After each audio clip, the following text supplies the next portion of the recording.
What's up, Steve Larson and Marley Jaxx? Hey, hey. And we're here to tell a story that we've been saying at masterminds and just to close friends, but we figured it would be a lot of value to just share with you guys what we're calling the $100 million intervention, which really started solid 6-7 months ago. It's the origin story of our business's origin. Yeah. And it really did feel like an intervention at the time. And it's also the beginning of the end of my old company, which was Rest in really, peace. really tough. Basically, to start it off, we actually, I got invited to go to War Room. We went to War Room as guests, and Alex Hormozi was speaking as a guest there. And so neither of us were members, but we showed up there. Yeah, we didn't even plan it, but we get together with them every few months or so. A few months before that, we had gone on a little vacation with them to Bear Lake, and as entrepreneurs do, they're talking about business and asking about our story. And there were some pieces of advice they gave us, and then when we got together with them again, they're like, "How'd that go?" And we hadn't done it. We haven't done it yet. And we got in trouble. And if you don't know who Alex Hormozi is, he basically looks like baby Thor. Huge, and it's intimidating. And You just don't want to go against what that guy says. Or tells you No, to do. and I want cool people to think I'm cool, so I was kind of embarrassed. So basically what happened is Alex goes up, he speaks, right? And I'm like, oh, it's Alex and Leila, and we went back up to their hotel room, and we got to just hang out and chat, and we started talking about business again. And we hung out with them It 6 was months 9 prior. Oh yeah, but Yeah. that day we were with them for 9 hours. 9 straight So hours. it was so cool to be able to, obviously they were in the middle, they were about to make their sale. So they were in this really cool transition period, and it was really interesting to learn from them just what they were going through in this hurry up and wait kind of thing it felt like they were in. Yeah. But yeah, then they talked to us about our business, and like I said, we'd just seen them a few months before and talked to them about business. So we kind of I don't know, I had a little moment of my tail between my legs, oh, I didn't do what these people who have made $100 million told me that I should do. Way over that. But it's interesting to think I don't know. So we sat down and they started giving us advice, and it was kind of like a check-in chat. How you doing? What are you guys working on? How you doing? And at the time, Marley and I were running separate companies. I had my stuff that I'd been doing for 4 years. Marley was running a lot of YouTube and YouTube agency, and they kind of were feeling us both out. And I just remember probably the most painful experience for me was it's like a 30-minute slow clap from Alex Hormozi. He's like, "What are you up to?" And I was like, "Oh, and as entrepreneurs, we all take a lot of pride in what we do. Sometimes that means we create chaos because we don't know what to do, or you know what I'm saying." So I was like, "Well, I'm doing this, and I'm doing this, and I'm doing this, and this." And he actually slow clapped me. "Great job, Steven, that's amazing. Everyone climbs 2 mountains at once." Just like that. And it's super awkward. I want you to feel the awkward on the other side, you in watching this video, right? And then I was like, well, yeah, no, you're right. I should so I start talking against myself. You're right. I should cut out some stuff here. You know what? So, I'll just do this and then also write a book and maybe that. And he was like, yeah, awesome. Way to divide the team. You're just so good. I'm so proud of you. You know what? But there wasn't any ha ha ha, a laughter to release the emotional pressure that was going on. He had this big, massive Alex Hormozi baby Thor muscles just slow clapping. And I was just crapping my pants. He was saying, you need to focus. Focus, focus, focus. So I don't know how long we went in this conversation with, but it was easily an hour or two where he just was basically fighting and dancing around us as we gave every excuse to have multiple things and to not be in business together. And he slow clapped through all of it and basically made fun of us in a loving way, but it was not loving for a while. It didn't feel like that. It was really, really tough for me for a little while to go through that because these are my baby projects, my art projects. And he eventually looked at me and he said, hey, he basically said, you're not running a business, you're running an art studio. It's like, ouch. And at the time it was really tough because I was crossing 11 million, and we eventually got onto the sale of their company and what enterprise value is. And I remember we started talking about the fact that we were at 8. When I was going through my divorce, I was around 8 million in revenue, and I was baffled at how little my company was actually valued at. There's a huge difference between revenue and enterprise value, right? And my company was not worth hardly anything because it wasn't a business. I was making money, but that's not a company. And what they kind of slapped into us was like, if you guys want to actually like really go this thing the whole way and kind of follow in their footsteps what we've done, like you got to build a real freaking company, right? Like stop, like go make something with real enterprise value. And that was a tough experience. But he's exactly right, 100% right. They were totally right. And Leila was like sharing more about how they put the systems and processes together to make a value out of that. But we call it the $100 million intervention. It was a solid 8-9 hours of.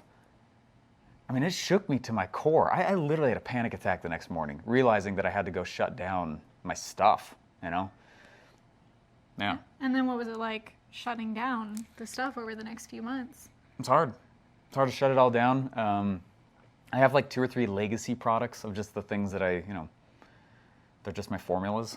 But you realize I had made 55 products in 4 years. And so shutting down 53 of them was really hard, and it's harder to shut stuff down. You realize too, it's not as simple as just turning off a domain, you know. One of the questions that I was asking Alex and Leila, even before this whole conversation came up about like, you guys, have you considered working together, is I was wondering about their relationship dynamic and just the division of their roles, of who did what, who had strengths and what, where did they play to each other's strengths. And I wanted an example because us as a couple, we both had separate businesses, and I couldn't think of any of our friends or even just influencers, anything, that were 2 separate entrepreneurs working on separate things. And I think that's how the conversation might have started coming together, as they were asking, well, have you considered working together? And there were some little things, because at that time, I've had my YouTube agency since 2016, and Steven was starting to suggest, well, what if we did some of those things together? And I was actually in the process of shifting out of my YouTube agency. Yeah. And so when Steven started suggesting it, I was like, no, I don't think so. It's a lot of work. And, I wasn't sure if I wanted to open that door again. But then Alex and Leila talked about how awesome it is to work together as couples. And they were saying, like, if you guys did this together and if you killed your individual things and didn't have so many distractions, they were like, you guys could really murder this. And they were also really encouraging about, like, they might encourage other couples to do business together. It was cool that was kind of something that they were inspired by, and also obviously inspired us. And so when we're considering this, we like laid out what the offers were that I had at this time a done for you YouTube service, and we considered, well, if we bring in Steve's expertise into what I already had, how could we make this like incredible mega business? And we actually, it's crazy that a lot of the conversation that we had, it was, I don't know, 9 months ago now, that has been created. Like a lot of that like is we did it. that it one worked. conversation where we were almost like not really sure that it was actually going to happen is here today. And so Alex was even doing some like back of the napkin math of like, if you focus on this and do this, then you could create like in 18 months if all you did was do like, and the numbers to us were more than we'd ever seen before in our individual businesses. Yeah. But I think for me, there was part of me that was like, I don't know, is it going to affect the relationship? And this is what a cool part of the conversation is. I asked about, well, what about us being individual businesses and coming together? We have learned from, the online industry space that we're in, that typically every business has one attractive character. And we are both attractive characters in our businesses. And Steven being such a very attractive character, I actually expressed concern about, well, then I would probably step back, because you're so great at building an audience and people also really know you. So I had some concern there at first of, well, would that mean that I would kind of go backwards or step in the shadows? And Leila said something so profound. I said to Leila that I didn't want to lose myself. And she said, if you avoid the situation in which it's possible to lose yourself, you'll never be able to prove to yourself that you will not. And then Alex said, if you say you want to be a strong woman, you have to put yourself into a situation where you can prove that you will be strong. So until you do the thing, you'll never know, and you'll base yourself on past experiences. It's like rejecting it before it even happens. So that was really eye-opening for me, to instead of just assuming like, oh, I don't think this will work because I want to have my own business and still want to be a face of the business and us together, would that even work? she kind of just lovingly encouraged, like just pushed that out the door and said, why would that even happen anyway? Like we do have such different characteristics and personalities, and in coming into business together, it's not like I would go away for you to be the face of the business. It was a legitimate fear, though. Yeah. Yeah. And I think that we have worked together really well in both being the faces of the businesses and even attracting a little bit of different audiences in that way. We totally do. And that was nice because it helped us see how we could work together, because that was actually one of my large fears, was that and y'all know, like when, no one's trying to be two-faced. No one's trying to be two-faced. But when you go to work and produce in the day and go out into the workforce, are you not a little bit different than when you're with your family and home life? And I was afraid of Marley seeing me, with my captain hat on, leading the charge in the army, you know what I'm saying? And so I was afraid that, because we had been dating for about 1.5 years at that time, right? And almost at that time. And, I was afraid that she would come to work and meaning she'd see me in this environment where I'm pretty aggressive and I don't lose. And you know what I mean? And that means being aggressive and tough sometimes, and creating expectations, and I'm firm. I'm a jovial dude on camera, but I also mean business. And I was afraid that it would affect the relationship. And we certainly have had to readjust because of that, but it's been an accelerant for the relationship instead of a detriment. And that was one of my largest fears is in terms of the relationship piece. How do you think that has worked with the aggression or the confidence or just the drive that comes out in either of us working together? We have had to get good, because we're both what's cool, and I think this is true with any partnership, any type of business relationship that you enter into, you never get into a relationship or a business relationship because like you're just friends, in my opinion. Like you look for opposing and complementary skill sets. That way someone who's very good at one aspect, they bring something very unique to the table versus someone else who over here brings something unique to the table. That way there's never any question on what role or value is being brought to the table from a true balance sheet perspective, which I think is really powerful. And we have overlapping skill sets in certain things, but also very different in also other places. And I think that's one of the reasons it's been so explosive for us as well, in a good way. Explosive in a financial and progress way. In a progress way, not nuking, wrong kind of explosive. No, it is interesting because once they kind of like calmed our fears in that whole regard, because we had active conversations about those fears prior to talking with the Hormozis.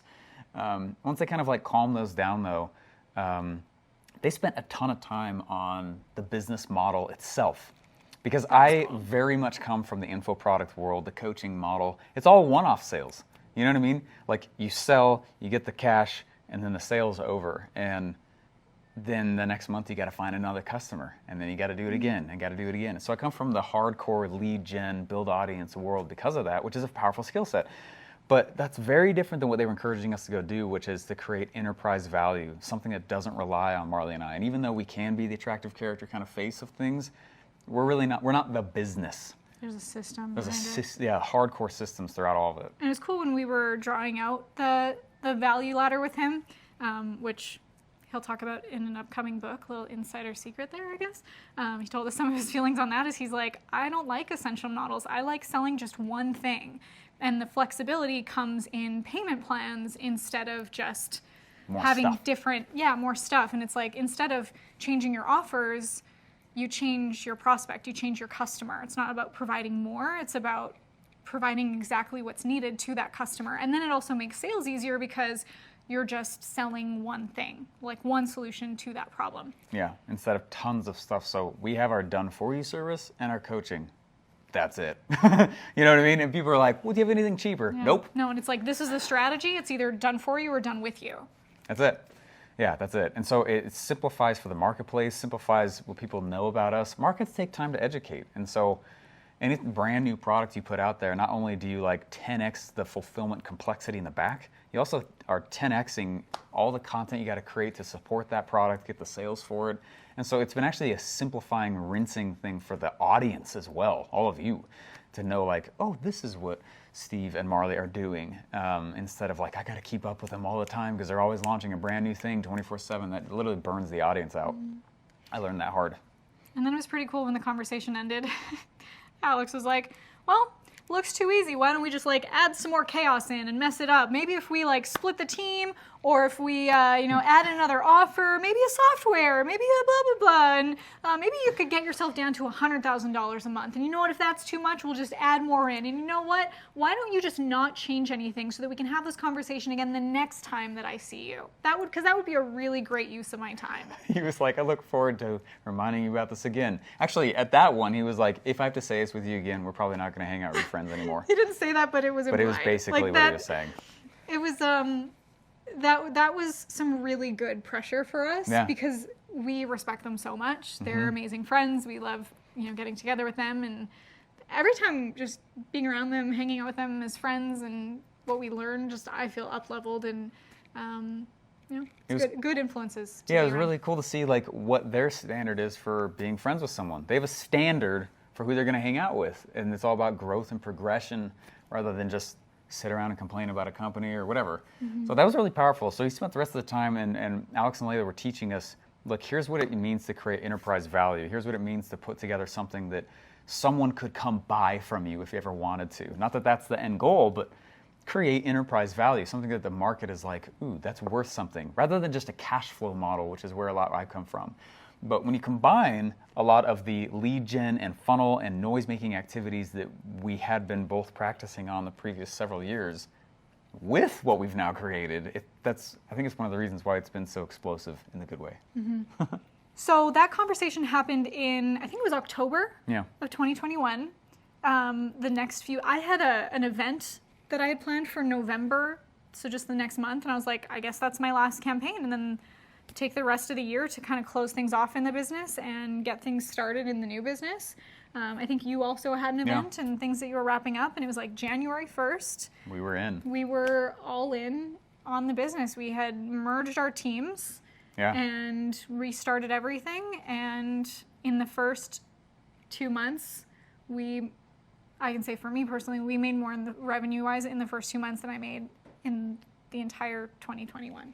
Yeah, it was crazy. We were at a $1 million sales rate per month for the first, and then collected wasn't that high, obviously, but we collected 600-ish or something like that. In 2 months, it was 600. 200. We sold 2 million, collected 600, and then we had to we had to turn back so that we could slow down to speed up. Slow down to speed up and actually start scaling the fulfill fulfillment and putting together the systems like that, and now we're doing exactly the opposite now. Yeah. So it's been a crazy journey. It was cool to be able to like text Leila and be like, OMG, we did it. We're doing it. And they've just been amazing and helpful along the way. So we're grateful for the intervention. I know it was definitely anxiety producing and not just like easy, but it was the path that we needed. And it's funny to think back, you always connect the dots looking backwards. When I look back on that, I'm like, where would we be if we didn't do that? We would probably be in chaos and complexity and hustling our faces off. And we would still be our own businesses rather than create a system that is a business. That's really been a huge focus. So as you guys are watching this, like, think about what the long-term play is of what you actually are in. Like, what's the end goal? If it's just straight cash flow, that's fine. Then you're like, I don't care about enterprise value. But if you want to build something that is a real company, you guys start looking at that stuff, build systems, get out of your head, get out of the company as fast as possible so that it can be one. Look to see where the road is that you're on. That was a big, big eye-opener for me. And if you want to see what we're doing, go to VIPleadmachine.com and you'll see exactly what we've built.